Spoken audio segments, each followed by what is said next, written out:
जय हिंद दोस्तों, मैं हूं आपका दोस्त के बी और आज की इस वीडियो में हम 27 मार्च 2021 को आरआरबी एनटीपीसी के जो दूसरे शिफ्ट का एग्जाम हुआ था उसमें पूछे गए जीके और करंट अफेयर्स के प्रश्नों को डिस्कस करेंगे। तो पूरा वीडियो बहुत ही ध्यान से देखिएगा। इस वीडियो की जो पीडीएफ फाइल है वह आपको टेलीग्राम चैनल केवी गुरुजी या फिर kvguruji.in के ऊपर मिल जाएगी, तो वहां से आप इसके पीडीएफ को डाउनलोड कर सकते हैं। और जैसा कि मैंने आपसे कहा था कि मैं एनटीपीसी में पूछे गए बेस्ट 2000 प्रश्नों की एक सीरीज की शुरुआत करूंगा, तो उस सीरीज की जो शुरुआत है वह आज शाम तक या फिर कल सुबह से हो जाएगी और 31 मार्च के पहले तक या फिर 31 मार्च तक उस सीरीज को हम लोग समाप्त भी कर देंगे। तो वीडियो आपको पूरा देखना है, उसके साथ साथ अपने दोस्तों के साथ में शेयर भी करना है। तो आइए देख लेते हैं कि कल यहाँ पर किस प्रकार के प्रश्न पूछे गए थे। पहला प्रश्न पूछा गया था कि जो आपका उगादी लोक नृत्य है वह किस राज्य से संबंधित है। तो उगादी की अगर हम लोग बात करते हैं तो ये आपके आंध्र प्रदेश से संबंधित है। कहाँ से? आंध्र प्रदेश से संबंधित है। अब इस प्रश्न से आपको कई सारी चीज़ें और याद रखनी है जो कि आपके एनटीपीसी में ऑलरेडी पूछी जा चुकी है। देखिए, उगादी की अगर हम लोग बात करते हैं तो यह एक त्यौहार भी होता है नए साल का। कौन ये मनाता है? तो आंध्र प्रदेश के लोग। इसके अलावा जो आपके कर्नाटक के कन्नड़ भाषा बोलने वाले लोग हैं वह लोग इसको नए साल के रूप में भी मनाते हैं। जैसे मैंने आपको बताया था कि पुथांडु हमारे मलयालम समुदाय के लोगों का नया साल होता है। बीसू की अगर हम लोग बात करते हैं तो केरल के नए साल के रूप में मनाया जाता है। जैसे हम लोग गुड़ी पड़वा को मराठी लोग मनाते हैं उसी प्रकार से आपका उगादी भी होता है। तो ये सारे आप याद रखिएगा क्योंकि एनटीपीसी में ऑलरेडी ये पूछे जा चुके हैं। फिर एक प्रश्न ये पूछा गया था कि जो एडविन लुटियंस थे उनके द्वारा 1921 में किसके निर्माण की शुरुआत की गई थी। तो ये आपका था गेटवे ऑफ इंडिया। क्या था? गेटवे ऑफ इंडिया के निर्माण की शुरुआत की गई थी। आधारशिला इसकी 10 फरवरी 1921 को रखी गई थी। उद्घाटन 12 फरवरी 1931 को हुआ था और ऊंचाई इसकी है 42 मीटर। तो ये सारे पॉइंट आपको याद रखने हैं। वैसे अगर हम लोग एडविन लुटियंस की बात करते हैं तो याद रखिएगा जो हमारा वर्तमान में संसद भवन है उसका भी डिजाइन इन्होंने ही बनाया था और जो हमारा राष्ट्रपति भवन है उसका भी डिजाइन एडविन लुटियंस के द्वारा ही बनाया गया था। और ये जो सारी चीजें हैं वह भी आपके एनटीपीसी में पूछी जा चुकी हैं। यानी कि इसका निर्माण जो हमारे पहले विश्व युद्ध में 70,000 भारतीय सैनिक हो गए थे उन्हीं की स्मृति में बनाया गया था। अगर आपने मुझे अभी तक अनअकैडमी के ऊपर फॉलो नहीं किया है तो लिंक आपको नीचे डिस्क्रिप्शन में मिल जाएगी। उसके ऊपर क्लिक करके आपको सिंपली इंस्टॉल कर लेना है अनअकैडमी का ऐप और उस पर आप मुझे यहाँ पर फॉलो कर सकते हैं। आने वाले समय में जो आपके CBT 2 का एग्जाम होगा उसमें जो आपके 50 जीके और करंट अफेयर्स पूछे जाएंगे उनकी तैयारी यहाँ पर आप बेहतर तरीके से करेंगे। इसके अलावा कई सारे मॉक टेस्ट भी मैं आपका लूँगा जिससे आपकी तैयारी और बेहतर हो सके। तो नीचे आपको लिंक मिल जाएगा, उसके ऊपर क्लिक करके आपको सिंपली फॉलो कर लेना है और ये बिल्कुल फ्री है। इसके अलावा अगर आप सिस्टमैटिक वे में CBT 2 या फिर RRC ग्रुप डी की तैयारी करना चाहते हैं तो उसके लिए भी कोर्स आपको अनअकैडमी प्लेटफॉर्म के ऊपर मिल जाएगा। तो उसकी लिंक भी आपको नीचे डिस्क्रिप्शन में मिलेगी। क्लिक करिएगा, यूज करिएगा कोड KV10, इससे आपको 10% का डिस्काउंट मिल जाएगा। बाकी मैं आपको बता दूं कि आज दिन में 12 बजे, कब? आज दिन में 12 बजे SSC का कॉम्बैट होने वाला है आपके अनअकैडमी प्लेटफॉर्म पर। यह भी बिल्कुल फ्री है। इसमें अगर आप इनरोल करते हैं तो आप स्कॉलरशिप जीत सकते हैं। इसके साथ साथ यहाँ पर आप प्लस सब्सक्रिप्शन भी जीत सकते हैं। तो सिंपली आपको यूज करना है कोड KV10 और इसमें आप इनरोल कर सकते हैं। मान लीजिए आपने प्राइज नहीं जीता तो आपकी एक बहुत अच्छी प्रैक्टिस भी यहाँ पर हो जाएगी क्योंकि बहुत शानदार प्रश्न आपको यहाँ पर मिलेंगे जिनके आपको वीडियो सॉल्यूशन भी मिलते हैं। तो इसके ऊपर क्लिक करके आप इनरोल करना बिल्कुल भी मत भूलिएगा। अगला प्रश्न पूछा गया था कि दिसंबर 2020 तक नीति आयोग के उपाध्यक्ष कौन थे। तो याद रखिएगा अध्यक्ष कौन होता है? तो PM अध्यक्ष होते हैं। उपाध्यक्ष कौन है? तो राजीव कुमार है। CEO का नाम पहले भी पूछा जा चुका है, अमिताभ कांत, ये आपको याद रखना है। और 1 जनवरी 2015 को योजना आयोग के स्थान पर इसकी स्थापना की गई थी। फिर एक आपके फरवरी के करंट अफेयर से प्रश्न पूछा गया था कि विश्व व्यापार संगठन की जो नई महानिदेशक बनी है जिनका नाम है नोगोजी ओकोंजो-इवेला, ये किस देश के नागरिक हैं? तो ये आपके नाइजीरिया की पॉलिटिशियन थी और यही अभी विश्व व्यापार संगठन की नई महानिदेशक बनी है। याद रखिएगा कि विश्व व्यापार संगठन की स्थापना 1 नवंबर 1995 को हुआ था। मुख्यालय आपको मिल जाएगा जिनेवा में।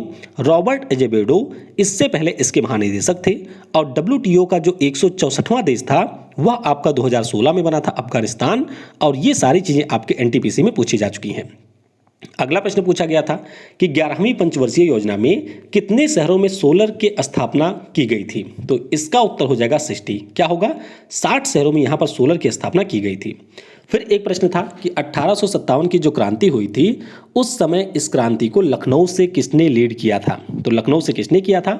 बेगम हजरत महल ने। बाकी आपको याद ही रखना है कि बैरकपुर से हमारे जो मंगल पांडे जी थे उनके द्वारा शुरुआत हुई थी।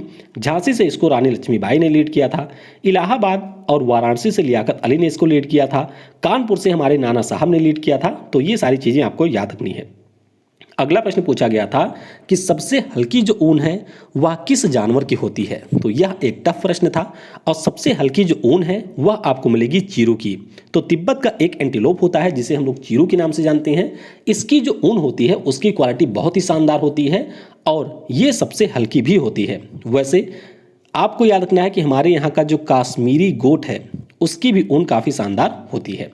फिर एक प्रश्न था कि इनमें से कौन सा विश्व का सबसे बड़ा साल्ट डेजर्ट में से एक है? तो ऑप्शन में वहाँ पर रन ऑफ कच्छ दिया था, तो ये आपका हो जाएगा करेक्ट। अगर यहाँ पर ये नहीं मिलता है, दुनिया के अगर हम लोग सबसे बड़े साल्ट डेजर्ट की बात करते हैं तो उसका नाम है सलार डी यूनी। क्या नाम है? सलार डी यूनी। और ये आपको मिलेगा बोलीविया में, दक्षिण अमेरिका में जो हमारी एंडीज पर्वतमाला है वहाँ पर आपको मिलेगा सलार डी यूनी। तो ये आपके दुनिया का सबसे बड़ा साल्ट डेजर्ट है। अब कई बार यहाँ पर लोग कंफ्यूज हो जाते हैं। दुनिया का अगर सबसे बड़ा डेजर्ट पूछा जाए तो आपका उत्तर हो जाएगा सहारा। दुनिया का अगर सबसे बड़ा शीत मरुस्थल पूछा जाए तो आपका उत्तर हो जाएगा अंटार्कटिका। दुनिया का अगर सबसे बड़ा गर्म मरुस्थल पूछा जाए तो भी आपका उत्तर होगा सहारा। तो ये सारी चीज़ें आपको याद रखनी है क्योंकि यहाँ पर लोग अक्सर गलती करते हैं। अगला प्रश्न पूछा गया था कि आकाश किस प्रकार की मिसाइल है? तो याद रखिएगा इस साल हमारी सरकार ने इसके आयात को मंजूरी दे दी है, इसके निर्यात को मंजूरी दे दी है और यह हमारी सरफेस टू एयर मिसाइल है, यानी कि सतह से आप आकाश में उड़ते हुए पक्षी को इससे मार सकते हैं। फिर एक प्रश्न पूछा गया था कि यूएन का जो नाम है ये कब दिया गया था?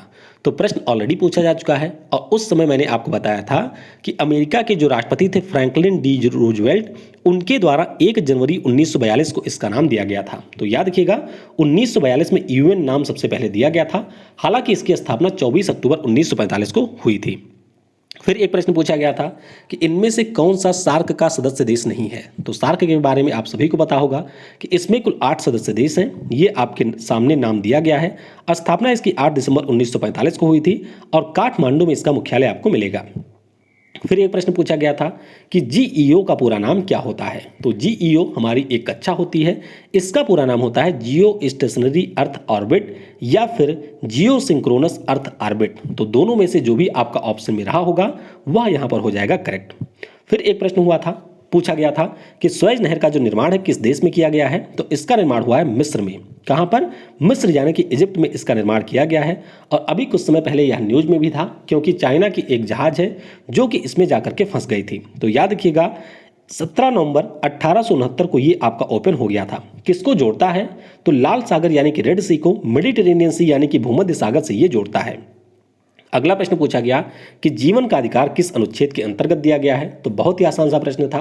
प्राण और दैहिक स्वतंत्रता का जो अधिकार है वह आपके अनुच्छेद 21 के अंतर्गत दिया गया है और इसी में आपको मिलेगा आर्टिकल 21A, जिसको हमारे संविधान में 86वें संविधान संशोधन के द्वारा 2002 में शामिल किया गया था। और इसमें प्रावधान ये है कि हमारे यहाँ पे जो राज्य होंगे उनकी ये जिम्मेदारी होगी कि 6 से 14 वर्ष आयु के जो भी बच्चे हैं उनको अनिवार्य और फ्री शिक्षा दी जाए।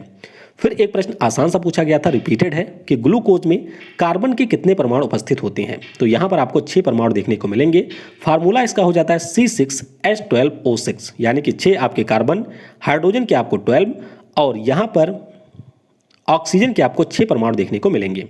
फिर एक प्रश्न था कि फाइलम का कार्य क्या होता है? तो आप सभी को पता होगा कि जो हमारे पौधे होते हैं उसमें फाइलम का कार्य होता है भोजन का ट्रांसपोर्टेशन, लेकिन ऑप्शन में आपका ये नहीं दिया था, वहाँ पर आपका दिया था कि ग्लूकोज और सुक्रोज का परिवहन। तो ये हमारे भोजन के ही पार्ट होते हैं, तो इनका परिवहन फाइलम के द्वारा किया जाता है। फिर प्रश्न पूछा गया था कि वर्ड पेज में पैराग्राफ की जो फॉर्मेटिंग होती है इसके लिए किस शॉर्टकट की का प्रयोग किया जाता है? तो टफ सा प्रश्न था। Ctrl+M नाम की जो शॉर्टकट की होती है, यानी कि कंट्रोल, इसके अलावा M जो आपका सिंबल होता है उस की का अगर हम लोग प्रयोग करते हैं तो वर्ड पेज में पैराग्राफ को यहाँ पर हम लोग फॉर्मेट कर सकते हैं। फिर एक प्रश्न पूछा गया था कि स्वतंत्र भारत के पहले गवर्नर जनरल कौन थे? तो पहले आपके थे लॉर्ड माउंटबेटन। कौन थे? Lord Mountbatten. अगर आपसे पूछा जाए कि पहले भारतीय गवर्नर जनरल कौन थे, तो ये आपके थे सी राजा गोपालाचारी, यानी कि चक्रवर्ती राजा गोपालाचारी। फिर एक प्रश्न था कि प्लानेटरी मोशन किसने दिया था, ग्रहों वाला। तो ग्रहों की जो गति का नियम है ये दिया था केपलर महोदय ने 1609 से 1619 के बीच में।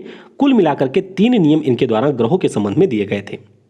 फिर एक प्रश्न पूछा गया कि जो आपका मणिपुरी शास्त्रीय नृत्य है किस भगवान से संबंधित है। तो सुबह आपके शिफ्ट में कथकली के बारे में पूछा गया था और शाम को आपकी पूछ लिया गया मणिपुरी के बारे में। तो ये रिपीटेड क्वेश्चन है, ऑलरेडी पहले भी पूछा जा चुका है। तो कृष्ण और राधा से ये संबंधित है। किसको डेडिकेट होता है, कृष्ण और राधा को। फिर एक प्रश्न ये था कि 2019 में जो 48वीं सीनियर महिला हैंडबॉल चैंपियनशिप थी इसका आयोजन किस शहर में किया गया था। तो इसका आयोजन तो वैसे आपके दिल्ली में हुआ था। जीता इसको किसने था, तो भारतीय रेलवे ने हिमाचल प्रदेश को हराया था। लेकिन बाद में पता चला एक गौतम भाई साहब हैं, उन्होंने प्रश्न भेजा, उन्होंने कहा कि पूछा गया था एशियन महिला हैंडबॉल चैंपियनशिप, तो ये आपकी हुई थी जयपुर में। तो ये भी आपका टफ प्रश्न था। वैसे सब लोग ओलंपिक, एशियन ये सारी चीज़ें याद रखनी है। अब कौन कौन आपके गली में भी अगर कोई टूर्नामेंट हुआ तो कौन उसको याद रखता है, तो वैसे ये पूछ लिया गया था।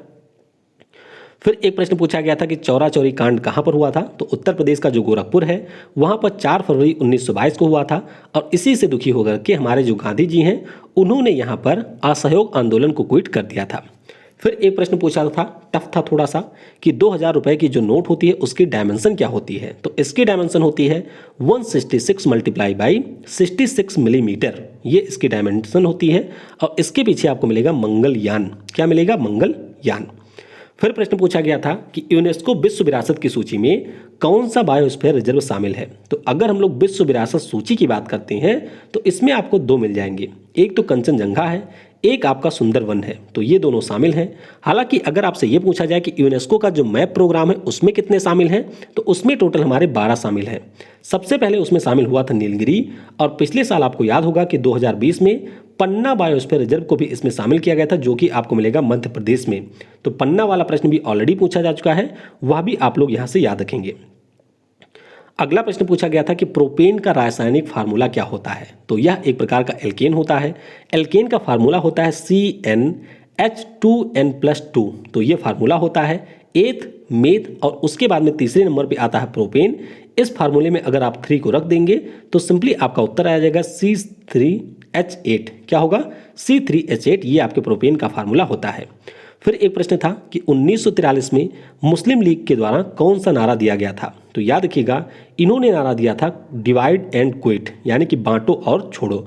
मुस्लिम लीग की स्थापना 1906 में ढाका में हुई थी, और ये प्रश्न 3 से 4 बार ऑलरेडी पूछा जा चुका है। फिर एक प्रश्न था कि 2019 में किस डॉक्यूमेंट्री को ऑस्कर पुरस्कार दिया गया था। तो सुबह वाले शिफ्ट में आपके बेस्ट मूवी के बारे में पूछा गया था, जो कि ग्रीन बुक थी। अब यहाँ पर पूछ लिया गया कि किस डॉक्यूमेंट्री को पुरस्कार मिला था। तो period end of the sentence, इसको यहाँ पर मिला था ऑस्कर पुरस्कार डॉक्यूमेंट्री की कैटेगरी में। ठीक है, ये आपको याद रखना है। अगला प्रश्न पूछा गया था कि 1/u + 1/v, यानी कि जो आपकी वस्तु होती है उसकी दूरी होती है और जो फोकल लेंथ होता है उससे संबंधित प्रश्न था। तो यहाँ पर हो जाएगा 1/f, यानी कि फोकस। तो ये आपको याद ही रखना है। भारत में पहले मेट्रो कब चली थी। तो ये आपकी चली थी कोलकाता में 24 अक्टूबर 1984 को। दुनिया में अगर हम लोग सबसे पहले मेट्रो सिस्टम की बात करते हैं तो वह आपके लंदन में बनाया गया था 1890 में। ये पॉइंट आप याद रखेंगे। इसरो के द्वारा न्यूक्लियर फ्यूल कॉम्प्लेक्स नियोवियम फैसिलिटी कहाँ पर स्थापित किया गया था। तो ये स्थापित हुआ था 2017 में।